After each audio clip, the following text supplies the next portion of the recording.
But when you decided, because your podcast, how long are you running those interviews? Any anywhere from like 1 to 3 hours. Okay, so it's long form, kind of It's like long this. form like this. Yeah. When I made the decision to go long form, it's obviously inspired by the guys who've done it really, really well. And I started doing my research on what do great interviews do. I looked at Cronkite. I looked at fucking Barbara Walters. Same. It's so interesting. I looked at everybody. The art of the conversation. Correct. Guy Raz with NPR. Yeah. I looked at everybody, not just Rogan. Like, Rogan does it great, but, like, I don't think he's the best thing to look at necessarily. There's because his fundamentals are hidden. He's just a natural. He's a natural, and but there's a lot of guys that they have fundamentals that you can learn from, right?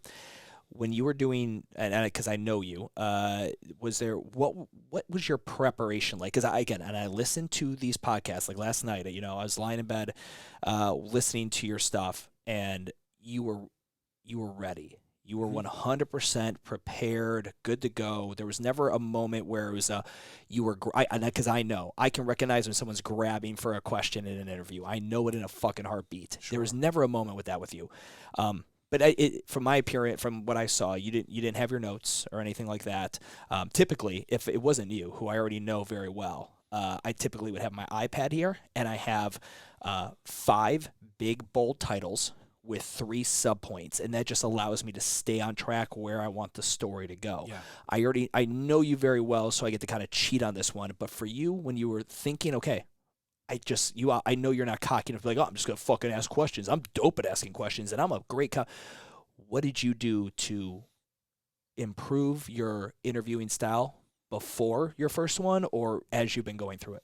Yeah. So I think that the interview is like a delicate dance between keeping it organic, right, as organic as possible, conversational, but then also being prepared and having some things you want to discuss, right? So, like, for me personally, I don't do well having notes in front of me, because what I end up doing is sticking too hard to those notes and not letting the conversation be organic and flowing. So I have to do a lot of preparation up front with making sure I know absolutely what I want to talk about, and I hammer it into my head, because then I'm able to use that as the scaffolding for the interview, but also let it be as free-flowing and organic and conversational as possible, because I think that makes for such a better interview. Like, when it's just a question, answer, like, that shit loses my attention, and I know I'm not unique in that regard. So I do research on my guests. The amount of which depends on the guest. Like, some of them I've followed forever and I know a lot about, and I'm just like ready to talk to them.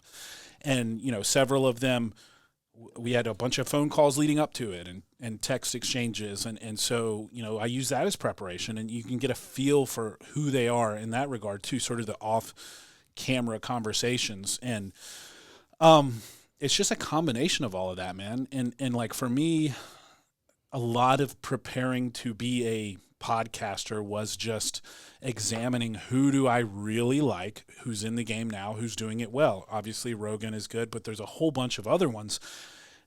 And just putting countless hours into listening to them from the new perspective of you're paying attention to how they're conducting the conversation. I don't even want to say interview, because if it's really good, it's a conversation, right?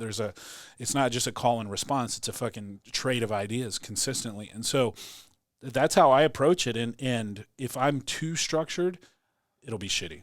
And if I'm too free flowing, it'll be shitty. So I got to just like have a mental scaffolding of what I want to talk about. I put in the work. I make sure I research these people, and I know what they've got going on in their life. And I know what they've already talked about. I think that's important, because if you just talk about something like with Seth, I know what he's fucking talked about a million fucking times. And I know the questions people all ask him. I'm over here talking about nature versus nurture and raising a daughter, and so that pulled shit out of him that nobody had pulled out of him before. So like, that's what I try to do. So you got to put in the time listening to like all the conversations Stu Brower has had. Okay, well, I'm definitely not going to talk about that, because that horse has been beaten to a fucking bloody pulp. It's a horse milkshake. Like, I'm going to talk about, something way different. Yeah. And I think that's what it's about. And I think you can tell when someone has done that.